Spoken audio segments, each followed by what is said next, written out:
தேங்காவை ஒன்ஸ் உடைச்சதுல காத்து பட்டுச்சுன்னா அதோட சத்து 1 மணி நேரம் தான் இருக்கும், ஆனா பீக்ல இருக்கும். தமிழ் விஞ்ஞானம் படி ஒரு மனிதனுக்கு அடிபட்டு புண்ணு வந்துருச்சுன்னா அதுல தண்ணி காத்து எது பட்டாலும் அதை ஆற விடாது, தொந்தரவு பண்ணும். இருந்தாலும் அந்த புண்ணை கழுவணுமே. தேங்காய் பாலுக்கு மட்டும் தான் அந்த தன்மை இருக்கு. பண்டைய தமிழ்ல தேங்காய் பாலை வச்சு கழுவுவாங்க.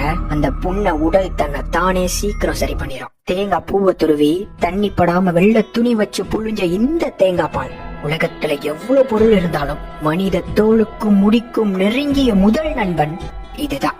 வாரத்துக்கு 2 நாள் இத 1/2 மணி நேரம் உடல் முழுக்க பூசி காய வச்சு குளிச்சுட்டு வந்தா இதை தாண்டி ஒரு ஸ்கின் ஹேர் கேர் உலகத்துல கிடையாது. அவ்வளவு ஆரோக்கியமா இருக்கும். முக்கியமா காலையில சமைச்சு சாப்பிட நேரம் இல்லாத நபர்களுக்கு அரைக்கால் முடி தேங்காவே போதும், அவ்வளவு எனர்ஜி கிடைக்கும். காலம் காலமா மனித குலம் தன் சக்திக்கு கார்போஹைட்ரேட்ஸ், புரோட்டீன், ஃபேட்ஸ் என்ற 3 உணவுகளுக்கு தான் ஓடிக்கொண்டே இருக்கும். இந்த 3ஐயுமே உயரிய அளவுல வைத்து வயது பாரபட்சம் பார்க்காம யாருக்கும் அளிக்கும் 3 உள்ள ஒரே பொருள் தேங்காய் மட்டும்தான். அதனாலதான் மனிதன் பொருள் தேடி கடலுக்கு செல்லும் போது சிக்கிப்பான், கடல் கரையில பசியால புலம்பி தவிப்பான்.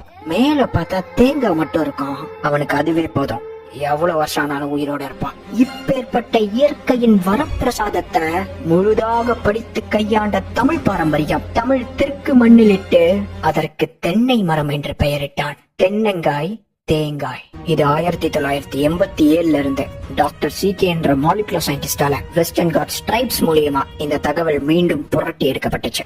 இத முறையா கையாண்டா அவன் பாதி மருத்துவர்,